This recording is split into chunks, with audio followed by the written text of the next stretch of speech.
Hi mga loves! Welcome back to my channel for today's video. Sunday, pero hindi ko day off. Naboboring ako kaya nagpaalam muna akong lumabas. Dahil nagkikrave ako ng shawarma.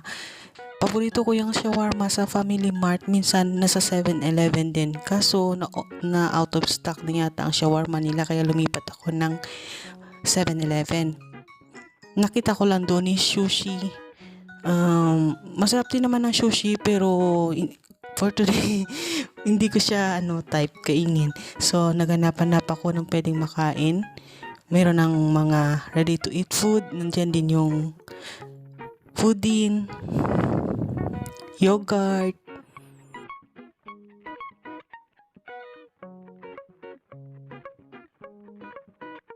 Ito yung mga ready to eat food nila na ilalagay na lang sa oven. Ito yung gusto ko, yung spaghetti.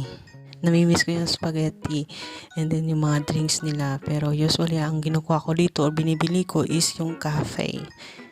Cafe lang talaga. Pero nung sa Pinas pa ako, mahilig ako sa soda. Pero yung too much soda na masama rin sa katawan. So, tapos na, nagbayad na ako. And then dito sa labas, dito usually kami nakikita ng mga friends ko pag magde-day off. Ito yung meeting place namin. At dito sa side naman ito, dito may minong massage. Mga bulag yung nagmamassage. 20 minutes 200 NT, 30 minutes 300 NT. Not bad. At syempre dito naman yung mga palamuti nila nung Chinese New Year. Meron din dito mga taxi naghihintay para sa mga walang service. At alam nyo ba, trivia, na dito sa Taiwan, walang Jollibee, McDonald's lang meron. Kaya na-miss ko na tuloy mag-Jollibee. At sa aking paglibot-libot, nakakita ako ng mga sapatos na pambata. Naalala ko tuloy yung aking first pamangkin. Tapos kambal pa, all girls. Namimiss ko na sila. So, gusto ko silang bilhan ng shoes.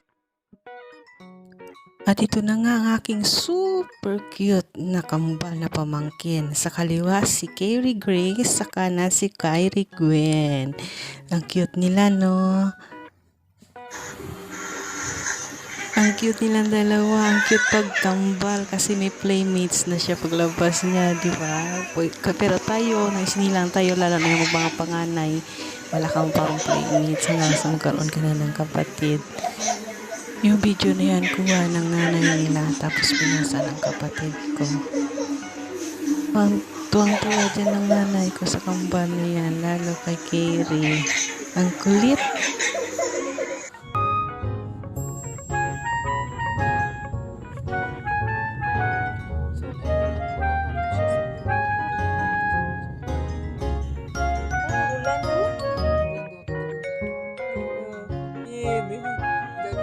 Galain ko ng driver, no?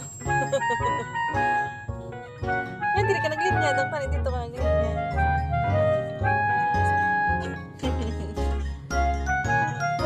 Ang gamay lang makita mo. Amo na matigulang, no?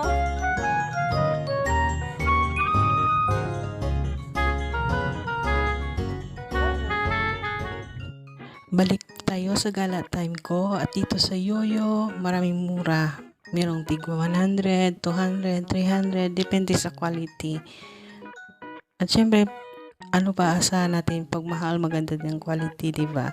So, hindi ako mahilig sa branded. Okay lang sa akin class A kasi madali ako magsawa sa mga bagay. So, kung pag mahal ang binili ko, manghinayang naman ako napalitan ulit, di ba? Ayan nga, nag-e-bike ako dito sa Taiwan. Pwede ka mag-e-bike kahit OFW ka. Wala namang problema doon. Basta mag-ingat lang sa lahat ng nag-e-bike dito na OFW. Mag-ingat po tayo sa biyahe. At yun, naghahanap pa rin ako ng shawarma. Lumipat na naman ulit ako dito sa kabilang 7-Eleven. At nakita ko nga yung shawarma pero fresh lettuce naman yung laman. Ayoko ng fresh lettuce. So, gusto ko yung dating shawarma, yung creamy siya sa loob. Maraming cream na mayonnaise. Tapos si Ate Arnie nagyaya siya. Sabi niya titingin daw kami ng mga gamit sa kusina, ganyan. Pero nadaanan namin itong jewelry shop. Ako mahilig ako sa jewelry, sa mga gold. Yun yung gusto ko. Kasi isa din yan sa mga investment natin. Yung gold kasi pag habang tumatagal, tumataas din ang value. Unlike sa pag addicted ka sa mga gadgets, yung gadgets habang tumatagal nasisira, pero itong gold, magandang investment. Kagaya rin siya ng lupa habang tumatagal, lalong nagmamahal. Sana all nagmamahal. Charot. Sabi ni Ate Annie, lipat tayo dito. Gusto ko tumingin ng white gold. Akala ko ang pinakamahal is gold. Mas mahal pa pala yung white gold sa gold. My God, mga kumare. Alam niyo ba yung presyo? 25,000 NT. Meron ding 30 at 35. Yung 25,000 NT, pag kinonvert mo yan sa peso, magiging 49,000. Oh, ang mahal pala ng white gold. Kasi hindi ko alam yun, kasi hindi naman ako tumitingin ng white gold, kasi mas gusto ko talaga yung gold. Pero dito sa Taiwan, sabi nila, maganda yung Chinese gold 999, kasi pag pinatingnan mo sa Pinas, mas mataas ang value kaysa Saudi gold. Ang pinagkaibahan ng Saudi gold at ang Chinese gold, mas makintab yung Chinese gold. Balik na tayo dito sa white gold. Kaya ngayon na meron ding 45,000. Siyempre, pag mahal, pwede mo rin siya masangla ng mas mahal din ng halaga, di ba? Maganda din siyang investment. At saka, siyempre, maganda din sa kamay yung kintab ng mga diamante niyan eh.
Dito sa Ice No, masarap dito yung ice cream nila. Marami din pumupunta dito. Iba't iba din flavor. Ito, chocolate. So, alam mo, sarap ng ice cream na to kasi sobrang pinong-pino yung ice niya. At saka hindi tinipid sa condensed milk. Ito naman yung mango. So, sa mga mango lover out there, ako din mango lover din ako. Especially din yung avocado. Yan yung dalawang fruits na pinakagusto ko. Avocado at mango. Sinulit ko na ang day off ko. Lumipat ulit ako sa isang pamilihan ng mga gamit sa bahay. At syempre, totoo pala talaga sabi nila habang nagkakaedad ka, na-attract ka na sa mga kutsara, pinggan, tinidor, tasa. Totoo pala talaga yun, no? Syempre, habang tumatanda tayo dapat mag-ipon din tayo ng mga kailangan sa bahay kasi nga pagdating yung panahon hindi na tayo makakapagtrabaho, doon na tayo sa bahay. Syempre yung lagi natin gagamitin, mga kutsara, di ba? At least pag meron na tayo mga gamit, at least hindi na tayo maghahagilap pag may mga okasyon magluluto. So, ito yun ang gusto na nanay ko, mahilig siya sa mga ganito. At isa sa nagustuhan ko sa nanay ko, mga ganitong mga gamit, maingat siya, matipid siya. Kaso minsan sa sobrang tipid niya sa mga gamit, yung ginagamit namin araw-araw, parang hindi na maganda. Dinidisplay niya na lang yan. Kaya minsan sabi ko, gamitin ang mga ganitong gamit. Tapos pag nasira, ibibili ulit. Hindi i-display kasi hindi naman mapakinabangan niya sa display station lang. Kaya tumitingin-tingin ako dito ng mga gamit kasi magpapabox ako para ako nang pumili ng mga design. At syempre, iba din naman yung design dito kumpara design sa Pinas, diba?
At nang paggabi na, gumala kami sa night market kasama ko si Lily. Ang daming mga tao guys, ang mga Chinese talaga matyaga sila yan pumila kahit mahaba. Tayo mga Pilipino, pagkita natin sa isang bilihan na mahaba, sabi natin ay maubos oras natin. Daming tao, lipat na tayo ulit hanggat sa wala na tayo magkita kasi nga marami talagang nakapila. Itong mga Chinese, masisipag to sa hanap buhay. Kahit anong hanap buhay talaga nila, lalo dito sa night market every Wednesday. Maraming tao, basta hindi lang uulan. Madaming pagpipilian ng mga food.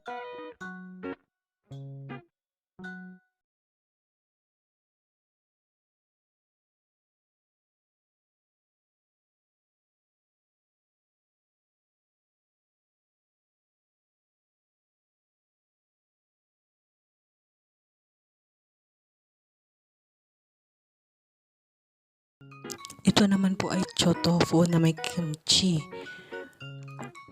Chotofu dito tinatawag nilang cho kasi mabaho at saka yung topo. Kaya sa tawag nila sa Chinese is chotofu or mabaho tupo kung itagalog natin. Masarap siya guys, kaya sa mga pupunta dito sa Taiwan, i-recommend ko to sa inyo na masarap to. Ang daming tao sa night market kasi every Wednesday lang siya. At syempre yung mga tao nagtatrabaho, tamad na sila magluto kaya bibili na lang sila. Falling to you.